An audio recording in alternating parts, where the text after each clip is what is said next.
Okay, now we are in Chapter 7, Organizing and Planning Your Study. According to Philippe Rochat, who was my dissertation and master's supervisor, date is the universal organizer. And Philippe Rochat is at Emory University. So you may be wondering, how should you organize your data files? Even before you begin testing your participants, you'll want to have a plan for organizing your data. Decide with your research team about the best strategy to organize and date your files in a system, if a system is not already in place.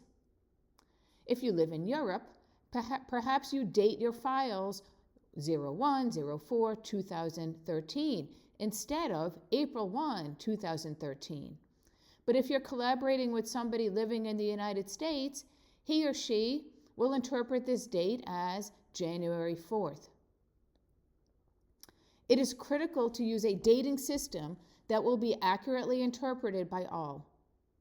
Dating files and video records is especially important when you are revising various versions of manuscripts.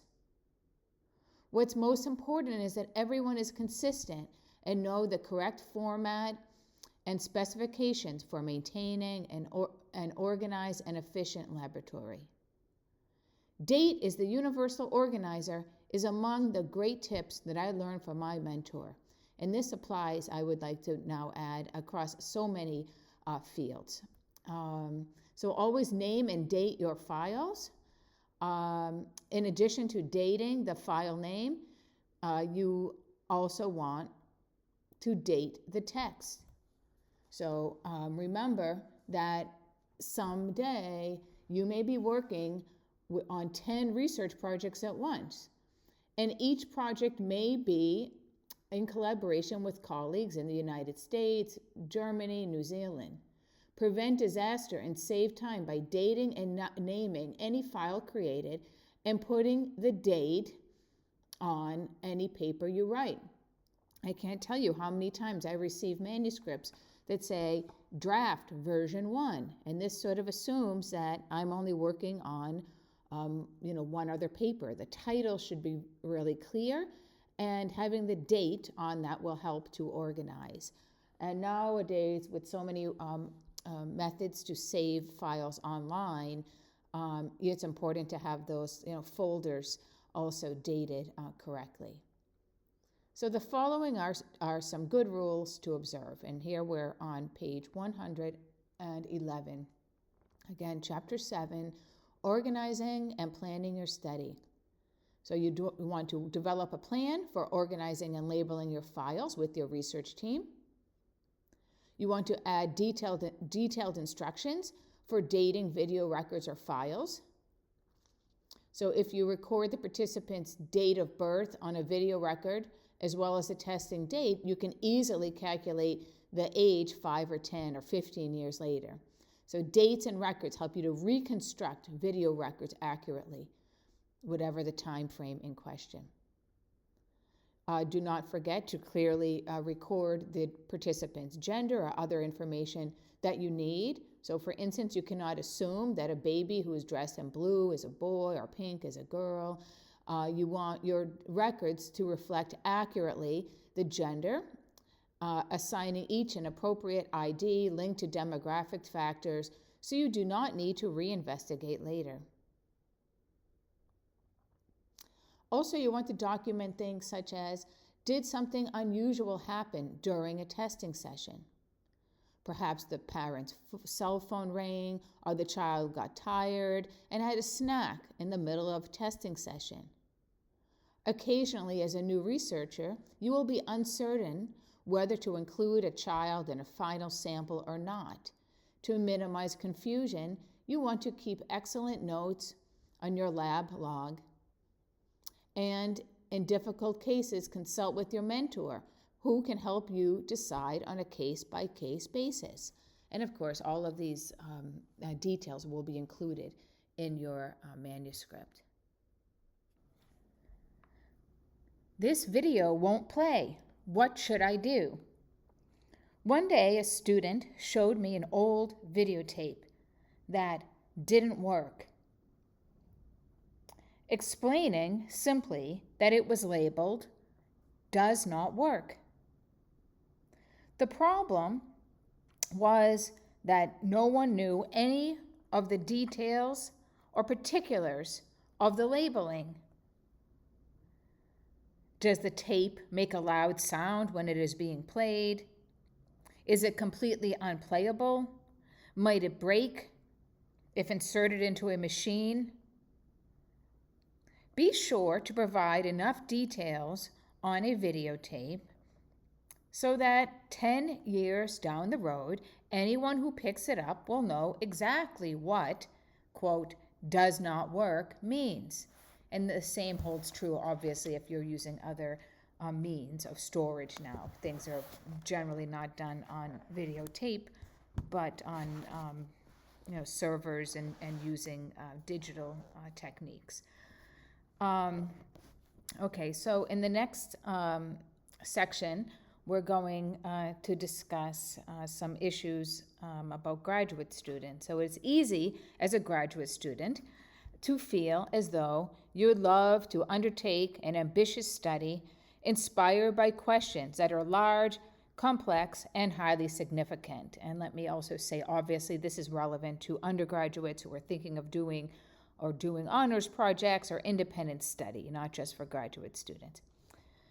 You need to be passionate, after all, to be a good researcher, since certain parts of the research project are not much fun. For instance, recruiting participants and dealing with reviewers. For example, you need to care deeply about the questions you are asking. However, you also need to appreciate time constraints and therefore propose studies that are manageable. And this is a very big problem that I have. Students oftentimes come to me and they want to do a study that, in my experience, would take them several years to do, but maybe they only have 1 semester or 2 semesters. So also, and many times students get involved in research too late. They come to me when they're a senior, but it often takes, can take up to a year just to sort of plan the study and write the proposal and get it accepted by the IRB. So you really need to plan ahead. So getting back to Chapter 7, in fact, one of the key aspects of doing successful research is keeping your project under control. This is especially true when testing infants and children, because there's a lot about their behavior that is difficult to control. Yet, you must strive to control as much as possible. If you need to complete your study within 6 months, just ask yourself, is this really possible? And do not assume that just because similar research has already been published, that it was easy to conduct or complete quickly. Some studies that were done in my lab take only days to complete, where others may take years.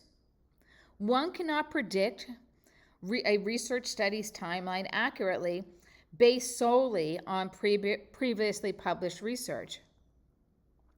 One good idea is to reach out to those familiar with the problems you are likely to encounter and ideally collaborate with them as you learn the ropes. This approach can aid you at several stages of your career. Visiting labs is a great way to become a more capable researcher. Sometimes the places with the least financial resources, nevertheless, possess the best infrastructure for doing original research. Efficient research often involves accurately assessing your resources and making the most of them. What design should I use for my study? This is a common question.